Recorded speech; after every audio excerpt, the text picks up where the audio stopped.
Hello and welcome to Paul Taylor Glass Lessons. Today I'm going to be showing you how I make my poolside pendants. These pendants are essentially a piece of clear glass with a colored back and then sculpted surfaces which change the optics when light hits the pendant and gives a water effect. So let me get the camera set up right here and I'll show you what materials we'll be working with. Alright, so to make this piece we're going to be starting with a clear blank. Going to be using 16 millimeter clear stock rod with a 7 millimeter clear handle. You can use any size of clear that you're comfortable working with. For a larger piece, you can go, 20 mil, 25 mil, up to 40 mil, whatever size you want to work with. But for a basic pendant, I really like the 16 mil. I find it very, very manageable, and even more so with the 7 mil handle attached.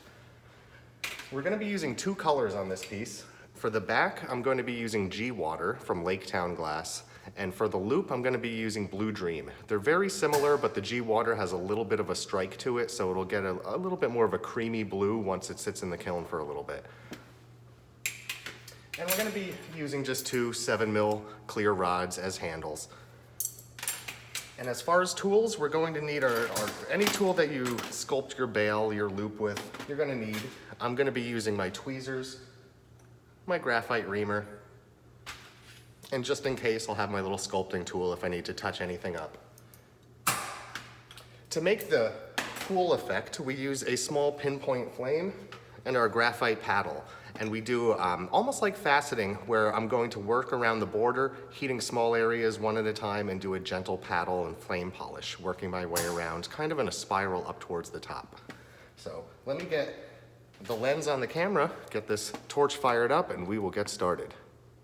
This is a really fun technique that you can incorporate in pendants, marbles, essentially anything solid. It doesn't really work, the optics don't work well on hollow glass, but for solid pieces, this is a really fun technique to play around with.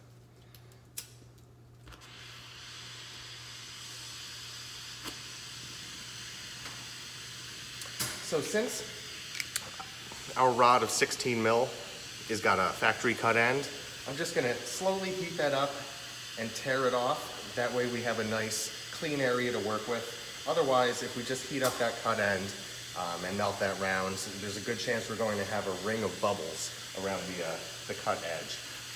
So I'll just heat that for maybe 30 seconds.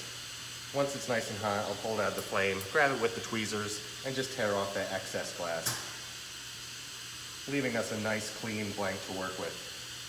Since most of this pendant is clear, we want it to be as clean and impurity-free as possible.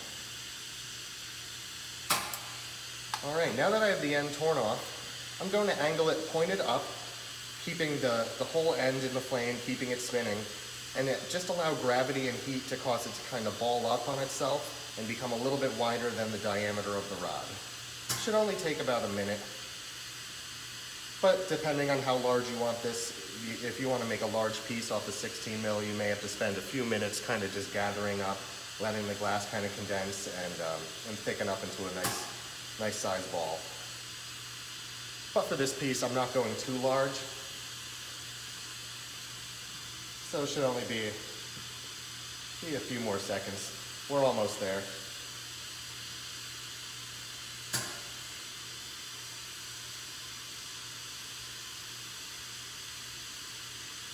And once you get your desired size, you want to make sure all sides are hot, make sure it's on center, and then you want to flatten it on your paddle.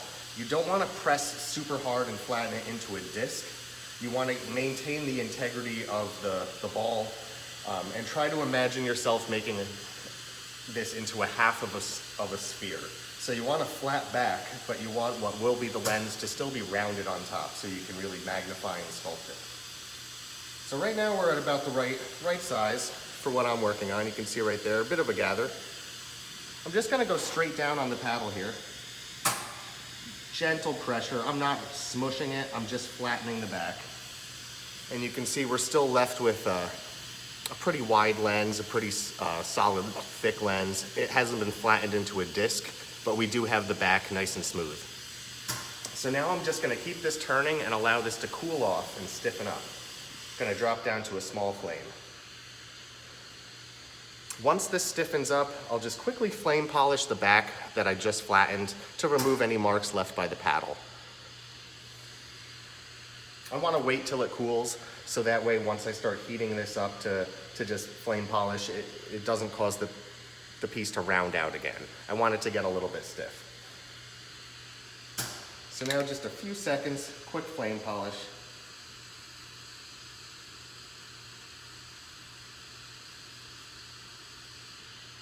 And now I'm going to take this out of the flame and let this cool off a little bit. I don't want it to get cold, but I want it to stiffen up. And now I'm going to take this section of the Lake Town G water, and I'm going to melt this into a gather. Essentially the same as what we did with the end of the clear rod, but I'm just going to use this color.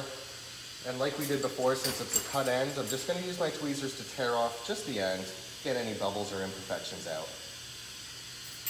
Now I'm keeping it angled pointing up, keeping it turning, and in the flame I'm just going to heat this into a nice round ball. You don't have to go too big, but what we're going to be doing is attach the ball to the end, get it hot, and press firm and flat to cause the color to expand along the back and completely coat the back. So you don't need too much, but you don't want to use too little. I find it's better to use, I think, a little more than you need than a little less. So now that I have a nice little ball of the color gathered up, and my clear blank is pretty stiff right now, it's not going to move or get manipulated when I do the press, I'm going to attach to the center of the back this ball of color, melt off my handle, and now that I have that color on the back, I'm going to get it ripping hot, but try to avoid putting the clear in the flame. You want to heat just your color. And once it's hot, after a few seconds, in one motion, go straight up and down and press firmly, causing that color to expand outward. And you can see right there, it expanded all the way to the edge. So we have a nice disc of color right on the back of this clear, but still, since we left the clear cold, we maintained the shape, so we didn't press the whole piece, flat into a pancake. We just flattened that color on the back. So now I'm going to go into a small flame, and I'm just going to focus the heat on where that color and clear meet along the outer rim. And just keep it turning, just keep your heat even, and just melt the two pieces smooth. You want that connection to be nice and melted in. You don't want it to look like it's two pieces of glass smushed together. So we're just applying heat, keeping it kind of horizontal. Really doesn't matter which way you angle it too much, as long as you're just heating the rim, it really won't affect things.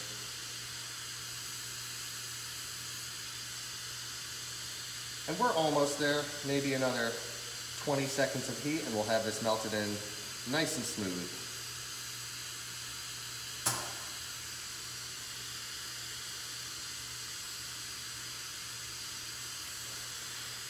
And I'm just going to use my paddle to give it a gentle flatten, just to straighten out the bottom.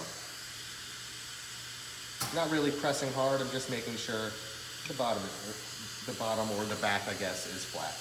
And now I'm just going to flame polish it for a second. So now, it's hard to tell, but you can see the color's melted in, nice and smooth to the clear. So we're going to let this stiffen up for a few seconds, and we're going to use one of our 7mm rods as a handle. We're going to attach it right onto the center of the back here. Once that rod is attached and not moving on us, we'll melt off where this rod meets the lens. So we're left with just what will be our pendant on our handle.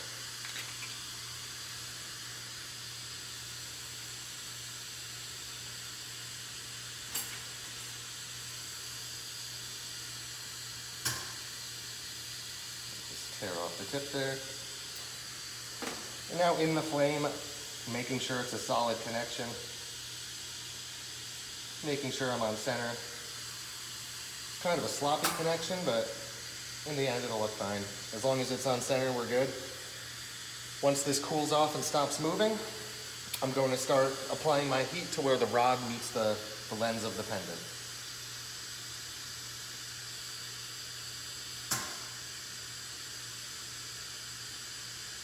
I'm just focusing the flame in one spot, keeping it turning, Trying not to bend or stretch or tear or anything.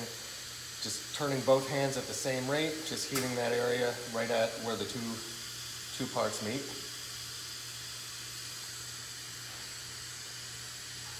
And now that it's started moving on me, I'm just gonna give it a gentle stretch and then pedal it off. And now I'll just smooth out the end of this rod here, so when I make my next one, I have a nice clean piece of prep to work with. I don't have to worry about tearing anything off. And I'll set this aside for a later project. Here, let's throw it up here.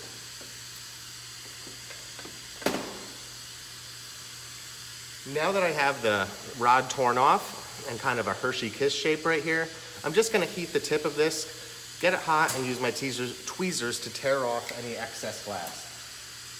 And then I'll just heat the entire surface, keeping it turning, and just melt it to a nice round lens.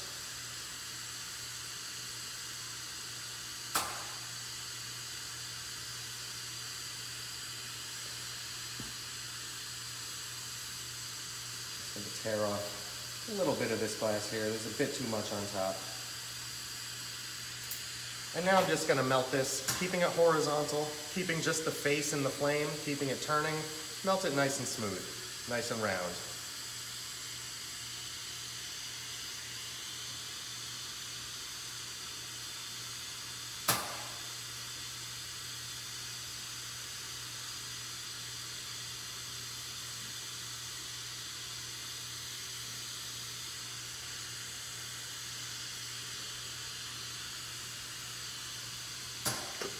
All right, now we have a nice rounded lens.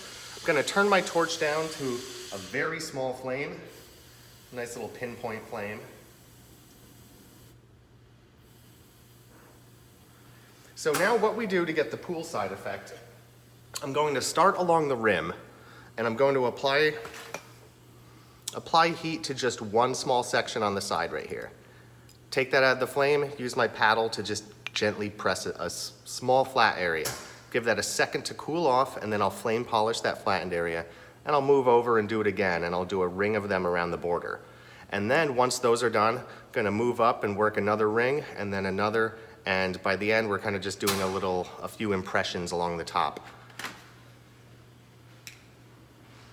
So just gentle flame, heating up just one spot, only for a couple seconds, and then I take it out, and just a little flattened spot. Give it a second to cool off, and then I'll just flame polish it. If you go right in and try to flame polish it, it'll want to just melt back round because the glass is all hot already. So it's hard to see, but there's kind of a flat area. So what I'm going to do now is just move next to it, do another, and just keep repeating this process and try to essentially facet the entire surface, but with a paddle and a torch. Smooth facets, hot facets.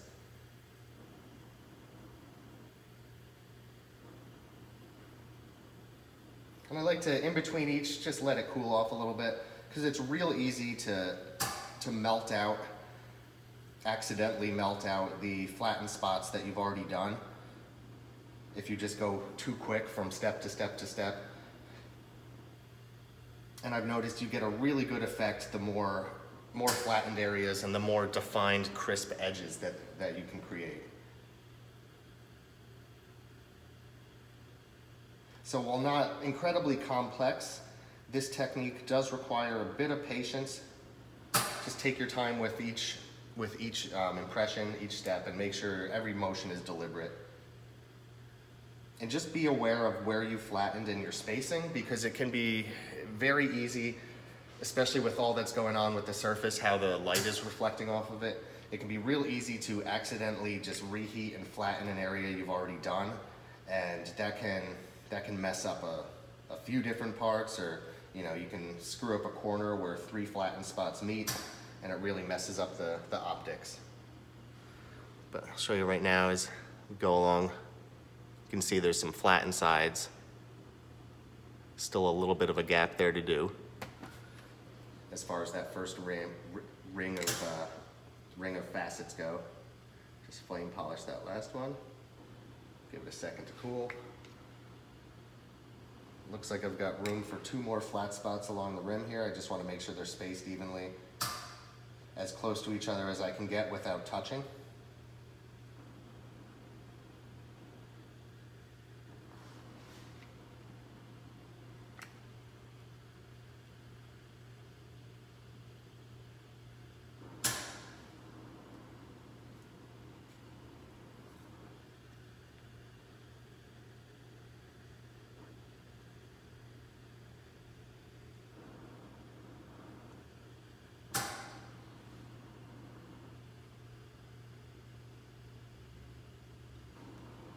All right, so we have that first ring of flattened spots along the side. I hope you can see, it's kind of hard to see in the camera here, but I've essentially just done a small flat spot, just a whole ring of them on the sides. Now I'm gonna move up and kind of in between each of them, as if you were doing a honeycomb really and applying your dots. I'm going to be going in between each of them and doing another little flat spot and just working my way up towards the face of the lens. But I'm only applying my heat to areas that have not been sculpted already.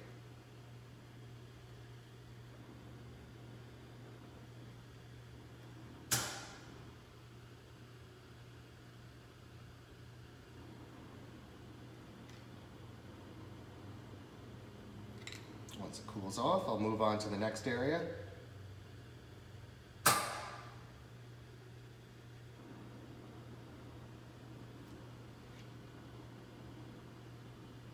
Give it a second to cool and flame polish. And at this point, it's really essential to not overheat. Since you have so much going on here, any just wrong hit of the flame will just smooth out the work you've already done, and then you've got to try to recreate your pattern. No fun.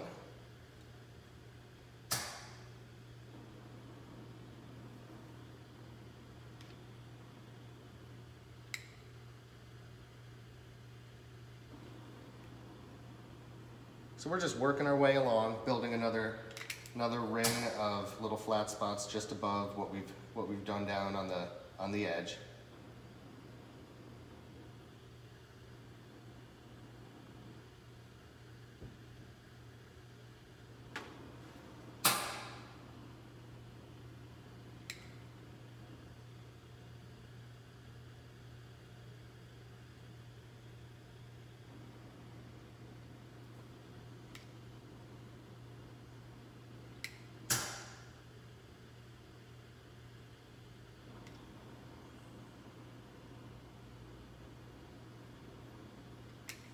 So yeah, like I can't express enough how important it is to let the piece cool down in between heats.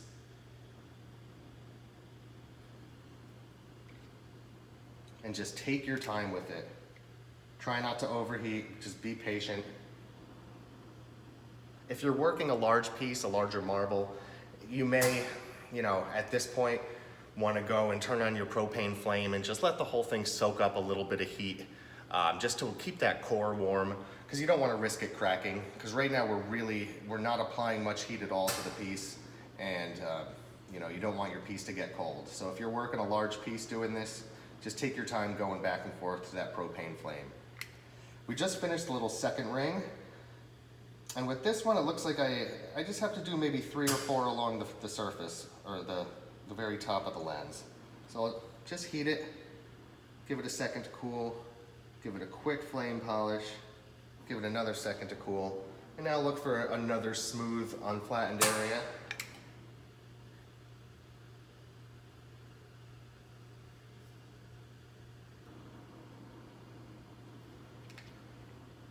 Give it a second to cool, give it a flame polish, give it a second to cool, and I think I just got 1 or 2 little to go, and this piece will be nice and cooled out.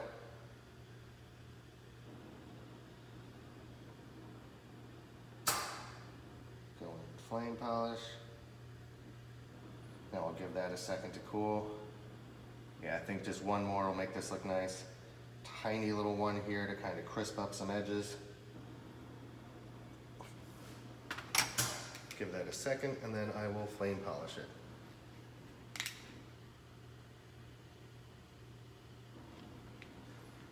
So there you have it. I hope you can see that it's a whole bunch of flat sections that you just take your time, making sure to keep the piece pretty cold and get just a little bit of the surface hot that you want, flatten it, flame polish, let it cool, then just keep moving your way around.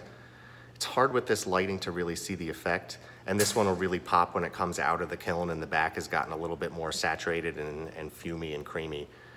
But there you go, there you have it. That's essentially the poolside tech. They look best under a bright light, honestly the best in the sun. A sunny day, these things look crazy when you're wearing them. So that's it. Right now, just like normal, we're gonna throw a loop on it. Get back to a nice comfortable flame. Now it's important to not heat your surface. You don't wanna accidentally just, accidentally smooth out all those nice little marks that you just put in. So what we're gonna do is grab another 7mm rod here, gently tear off a little bit, and we're going to attach a handle on the bottom. And for these, it really doesn't matter where you want the bottom to be, because there's really no defined pattern. So I'll just pick an area, attach a temporary handle, and now heating just the back where the original handle was, I'm just gonna melt that off.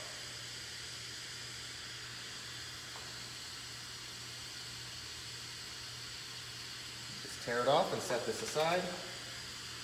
And now I'll just heat up any excess clear on the back here and use the tweezers to tear it off. But being super careful not to apply my heat anywhere to that lens, because I don't want to melt any of the sculpting out. Because at this point it'd be hard to really get it to look good and redo it.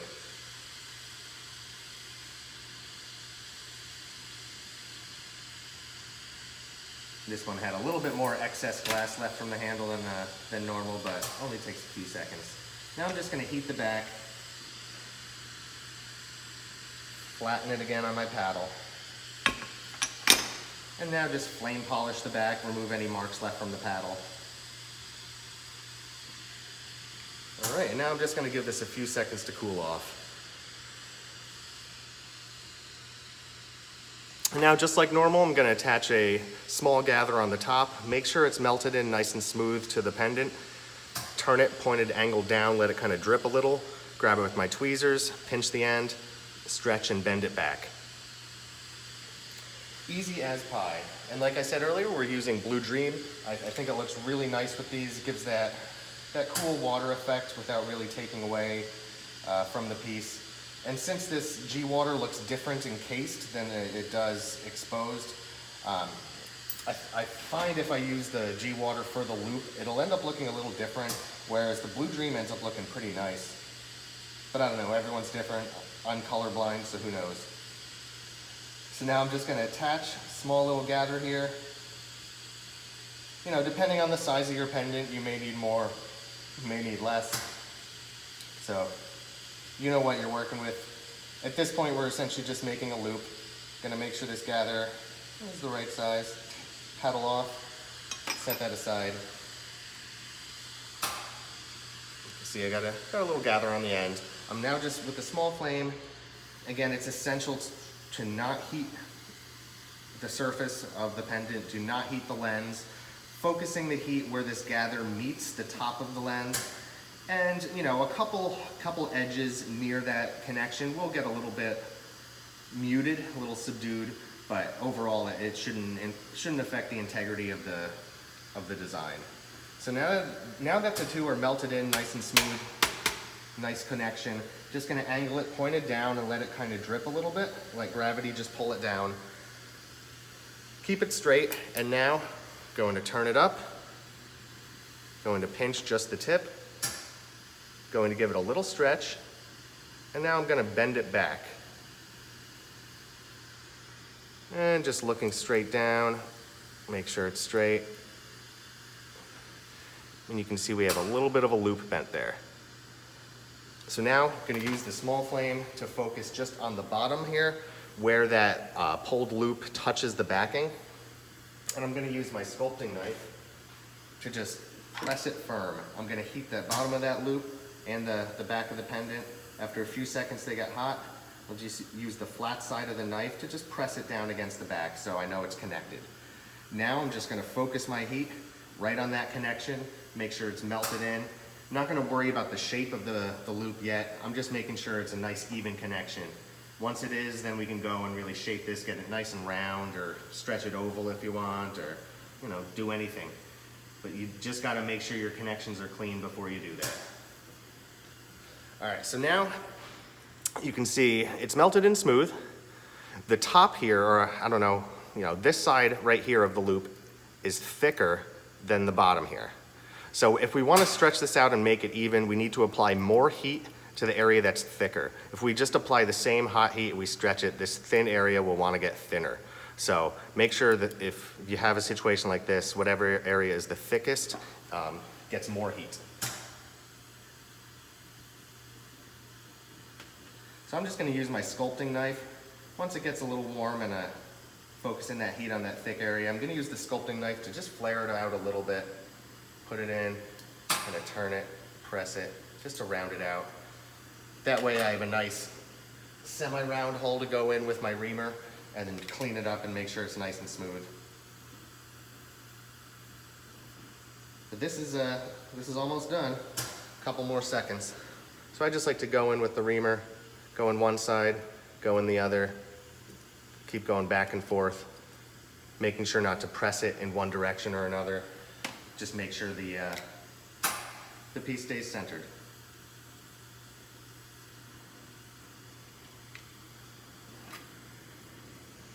Sometimes to straighten, I'll use the sides, the flat sides of the tweezers. That looks good. Now I'm just going to give it a quick flame polish, remove any marks or blemishes left by the tools. Bada bing, bada boom. And now, just a matter of letting that loop cool off, and then we'll grab the loop with our tweezers, pop off this handle, and just flame polish the bottom. But let me see if I can pull this, see if you can see it under this light. It's hard to tell. Oh, there, you can kind of see the effect working a little bit. Once the back color strikes out and it's not as transparent, it'll look really nice. I've noticed the transparent colors don't really refract the light as well, but since this will get a nice bit of striking and fuming, it'll look pretty nice when it comes out of the kiln. So there you have it. Now it's just a matter of flash our tweezers a few seconds in the flame. That way the cold tool doesn't shock the glass. Firmly pinch the loop and just pop off your handle. And now, since we have a tiny blemish on the bottom, we want to go with our small flame here and just flame polish that out, making sure you don't melt out any of those little flat spots. And if you do at this point, like here, I'm going to purposely melt out this little spot just to show you what you can do if you have that problem. Just go in, give a little flatten right on it. Let it cool off a couple seconds and then flame polish it. And it should be nice and clean.